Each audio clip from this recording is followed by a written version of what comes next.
ఏడుకొండలవాడ వెంకటరమణ గోవింద గోవింద. ఇప్పటి వరకు స్వామివారి యొక్క కళ్యాణోత్సవంలో భాగంగా స్వామివారికి కన్యాదానం కార్యక్రమం జరగడం జరిగింది. ఈ యొక్క సంకల్పాన్ని మీ అందరి చేత పలికించాము. అది ఎందుకొరకయ్యా అంటే ఈ కన్యాదానం చేస్తే ఏ ఫలితం కలుగుతుందో ఆ ఫలితం మాకు కూడా కలగాలని అందరి చేత పలికించిన సంకల్పంలో దాని అర్థం. అది ఏమిటయ్యా అంటే మమ అనేక జన్మసు ఇహ జన్మనిచ, అనేక జన్మల నుంచి ఈ జన్మ వరకు ఈ క్షణం వరకు చేసిన పాపాలన్నీ తొలగిపోతాయట ఈ యొక్క కన్యాదానం చేస్తే. తరువాత బాల్య యవ్వన కౌమార వార్ధకేషు అంటే చిన్నప్పుడు తెలిసి తెలియక చేసిన పాపాలు గాని, యుక్త వయస్సులో చేసిన పాపాలు గాని, వృద్ధాప్యంలో చేసిన పాపాలు గాని ఏదైనా ఉంటే అవన్నీ కూడా తొలగిపోతాయట. అలాగే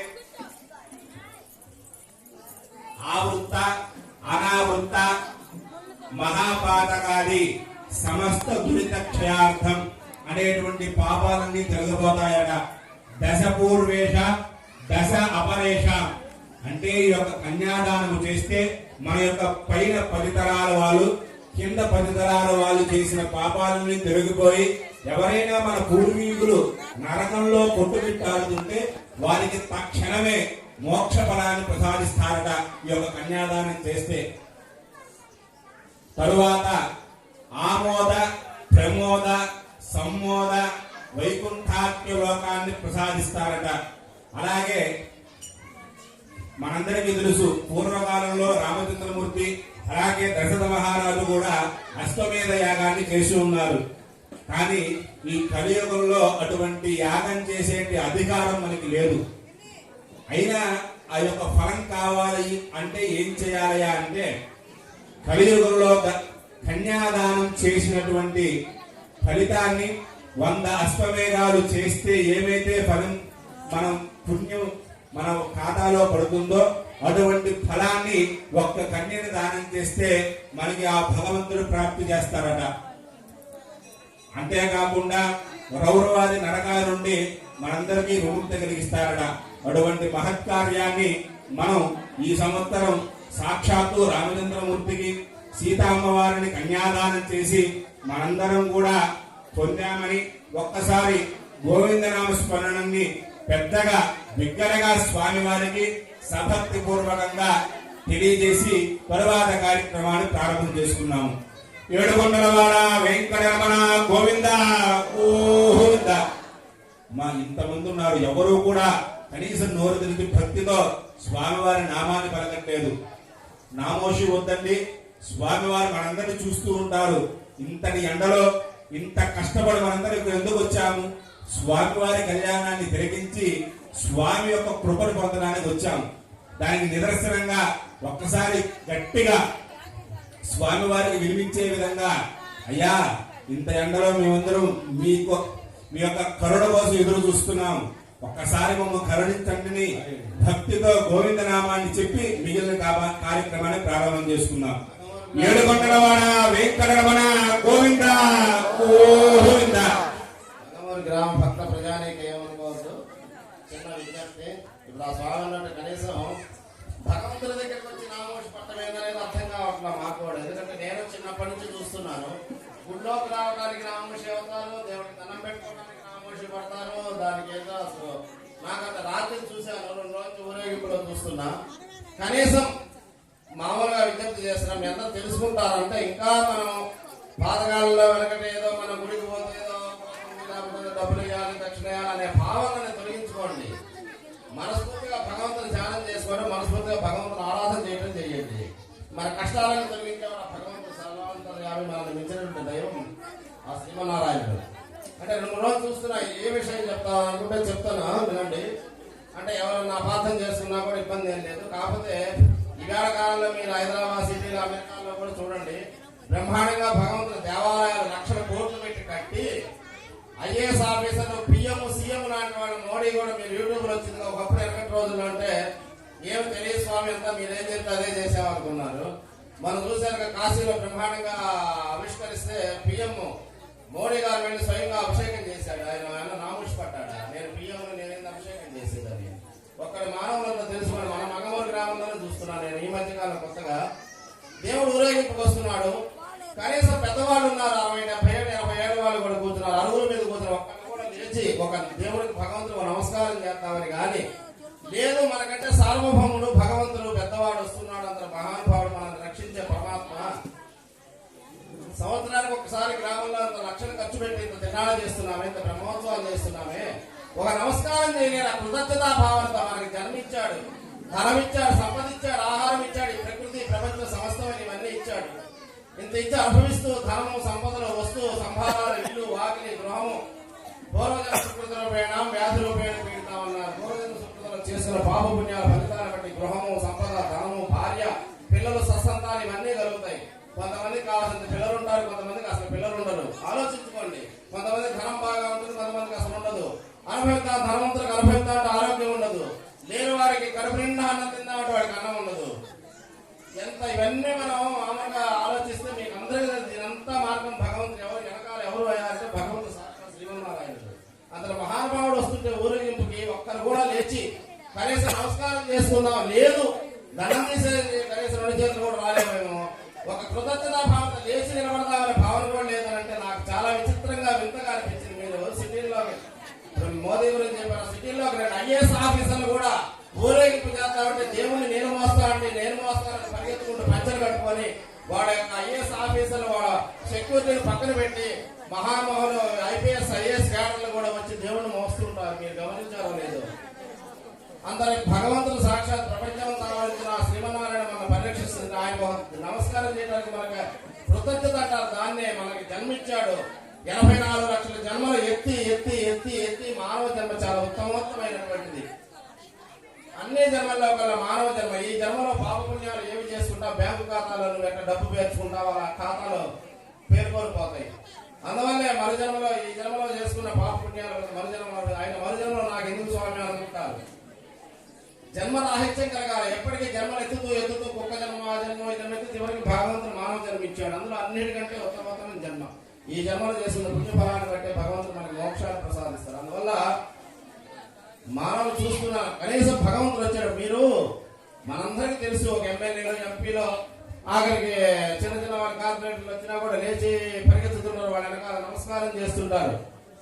వాళ్ళ దగ్గర ఏముందో తెలియదు. భగవంతుడు మనకి ఇచ్చాడు, ఆయన సర్వాంతర్యం. ఆయనకు దండం పెట్టడానికి చేతులు రాకపోతే ఎట్లా?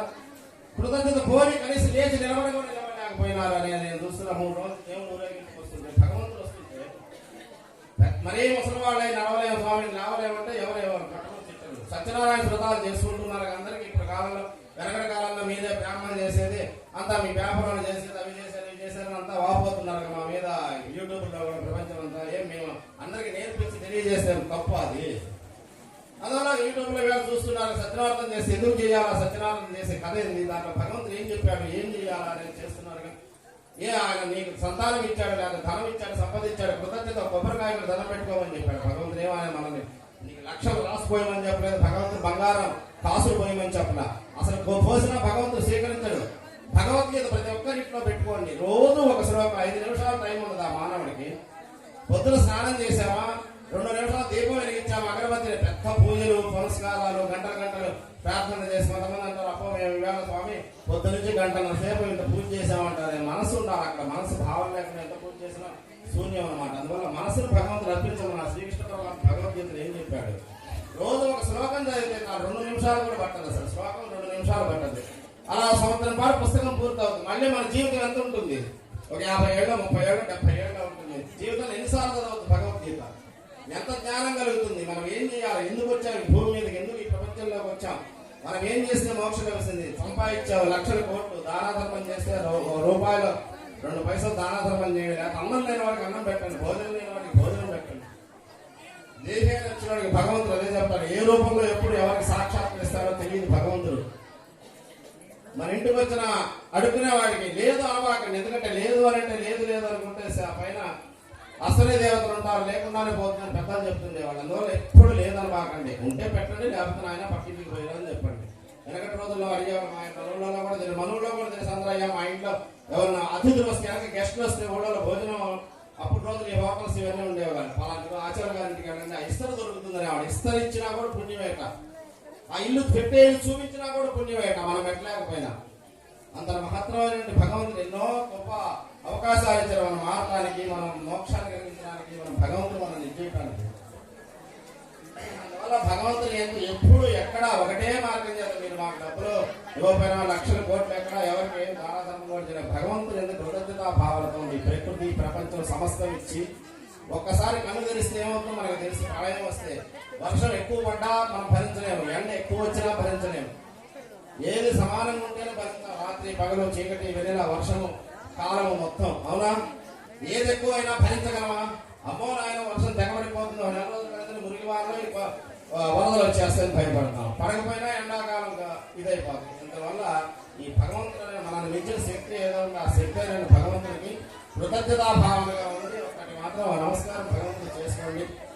ఎమ్మెల్యేలు ఎంపీలు వచ్చినప్పుడు బ్రహ్మాండంగా వాళ్ళని ఆదరించి బ్రహ్మాండంగా చేసి అంతకంటే భగవంతుడు సాక్షాత్ శ్రీమన్నారాయణ కదా. ఆ భగవంతుని ఆ విధంగా తెలుసుకొని చక్కగా భగవద్గీత అలాంటివన్నీ చదువుకుంటూ మన జ్ఞానం కలిగి ఆ భగవంతుని కృతజ్ఞతా భావంతో మనకి ఏం కావాలో ఆయన ఇస్తారు, అది తెలుసుకోండి. తల్లిదండ్రులు ఎప్పుడు బిడ్డలకి ఏం కావాలో చూస్తారు. మనం అడిగితే ఇవ్వరు. పిల్లలకి చిన్నప్పటి నుంచి అనుకుంటారు కదా, చిన్నప్పుడు పుట్టిన పిల్లలు అడిగితేనే మనం పెడతాము. వారికి భోజనం పెట్టి ఇది కడిగి కాడు కడిగి ప్రాయిలెట్కి ఎత్తేసి ఇవన్నీ ఇన్ని చేసి వాళ్ళు అడగకుండానే మనం ఎన్నో చేస్తుంటాం కదా. అట్లే భగవంతుడు కూడా మనకి ఏం కావాలో మనకి ఇస్తాడు భగవంతుడు.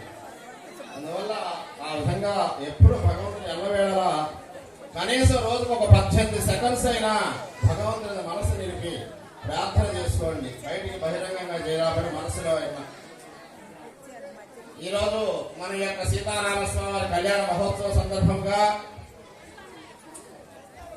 ఇక్కడ ఇప్పుడు మాంగళ్య పూజ, స్వామివారి యజ్ఞోపవి ధారణ జరుగుతున్నది.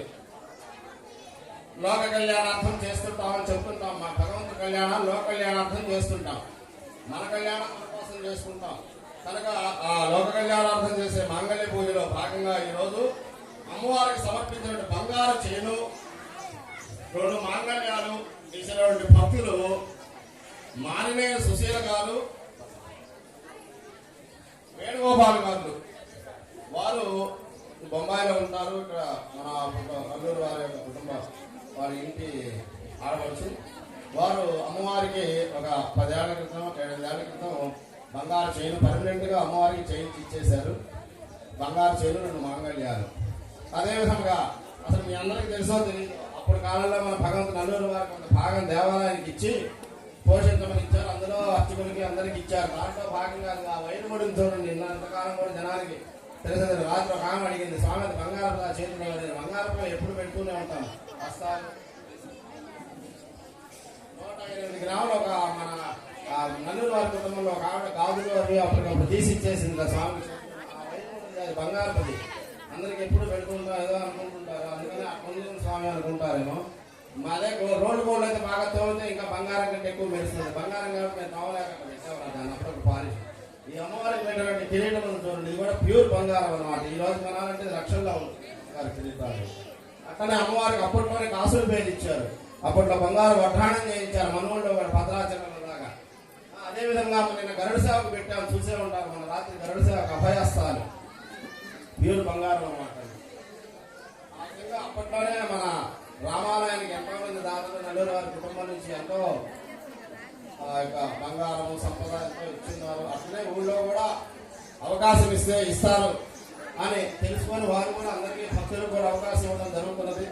కనుక ఈ సంవత్సరం కూడా సీతమ్మ వారికి ఇచ్చిన బంగారు మాంగళ్యాలు, అట్లనే నల్లూరు వారి కుటుంబం తరఫున దేవస్థానం తరఫున కూడా ఇంకో మాంగళ్యం కూడా ఈరోజు ఇక్కడ మాంగళ్య పూజలో ఇచ్చిన్నారు జరుగుతుందన్నమాట. ప్రతి సంవత్సరం ఇస్తారు. తర్వాత నల్లూరు సుబ్బారావు గారు, ధర్మపత్రి కృష్ణవేణి గారు వాళ్ళ ఇల్లు వారు కూడా బంగారు మాంగళ్యాలు ఇచ్చున్నారు ఇప్పుడు అమ్మవారికి. తర్వాత నల్లూరు శ్రీ చంద్రశేఖర ధర్మపత్రి విజయలక్ష్మి గారు స్వామివారి తరఫున ఈరోజు కళ్యాణోత్సవంలో పాల్గొన్న దంపతులు వీరు గుడి తరఫున మాంగళ్యాలు ఇచ్చున్నారు. ఇప్పుడు గుడి తరఫున ఇచ్చిన మాంగళ్యాలు కూడా ఈ నల్లూరి చంద్రశేఖర్ గారు, ధర్మపత్రి గారు, మన వెంకటచలమయ్య గారి కుమారులు కోడలు ఆయన రాఘవయ్య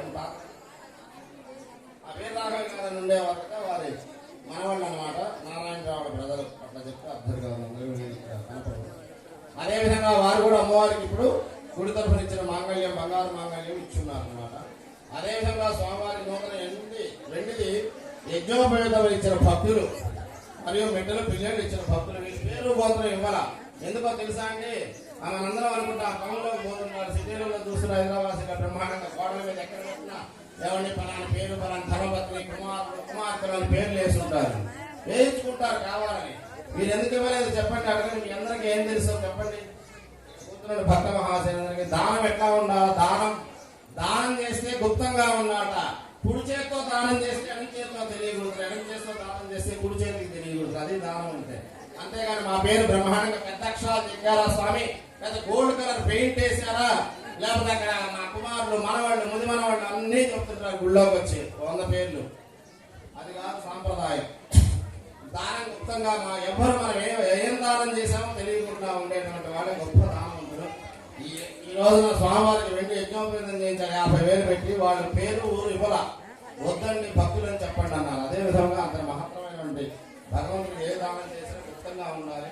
సరే, ఇదే విధంగా ఇప్పుడు నెల్లూరు వారంతా అవకాశం ఇచ్చున్నారు. దేవస్థానం ఈవో వాళ్ళు కూడా ఎవరైనా సరే దేవాలయాన్ని డెవలప్ చేయాలనే ఉద్దేశంలో 3-4 సంవత్సరాల నుంచి కూడా నేను చెప్తూనే ఉన్నాను. రథోత్సవంలో కుర్రవాళ్ళందరికీ చెప్పా, సాఫ్ట్వేర్ అందరికీ చెప్పా, దేవాలయం కొంచెం ఇదైపోయింది నాయన, వర్షాలు పడుతున్నాయి, లోపల నీళ్ళు వస్తున్నాయి, దేవాలయాన్ని పునరుద్ధీకరణ చేయాలి అంటే చేద్దాం స్వామి అని చెప్పనన్నారు. సరే, పూర్కునే వాళ్ళు కూడా అంటే వాళ్ళు పూర్వ అందరూ నిలబడాలా కనుక ఈ దేవాలయానికి పునరుద్ధీకరించాలా. అక్కడే లక్ష్మేశ్వరి అనే అనంతకృష్ణ గారు అబ్బాయి పూర్వలో ఈ గాలిగోపానికి మొత్తం చెక్ ఇచ్చేసి బొమ్మ కట్టేసి ఇదంతా చేయించడం కూడా జరిగింది. ఆయన ఫ్రెండ్ సర్కిల్ ఐఏఎస్ వారి ద్వారా కూడా ఆయన కూడా స్వయంగా పంపించి ఈ విధంగా ఇంకా కూడా దేవాలయాన్ని చాలా కార్యక్రమాలు చేయాల్సిన పనులు దాకా సంవత్సరానికి ఒకసారి సంవత్సరం ఎవరైనా సరే ఏదైనా భగవంతుడికి ఏదైనా చేయదలుచుకున్న వాళ్ళు కమిటీ వారిని నా కుటుంబీకులు దేవస్థానం ట్రస్ట్ బోర్డు కానీ ఈవో గారిని కూడా కలిసి మీరేమి చేయదలుచుకున్నా అర్చక స్వామిని కూడా కలిసి స్వామివారికి ఎవరైనా మీ కోరిక నెరవేరితే భగవంతుడు ఆశీస్సులు ఉంది ఆయన అనుగ్రహంతో అందరం బాగుంటే చల్లగా ఉంటున్నాం కనుక మనూరు గ్రామస్తులు స్వామివారికి కూడా మనవంతు కృషిగా ఆయన ఇచ్చిన రూపాయలు 2 పైసలు ఏదో ఆయనకి మనం కృతజ్ఞత భావన అంటే అలా ఏదైనా చేసి దేవాలయాన్ని ఇంకా ముందుకు తీసుకెళ్దామని భావనతో వారు చెప్పిన విధానం అంతా మీ అందరికీ తెలియజేయడం జరిగింది. మాంగళ్య పూజ అయింది. అందరూ ఒకసారి నమస్కారం.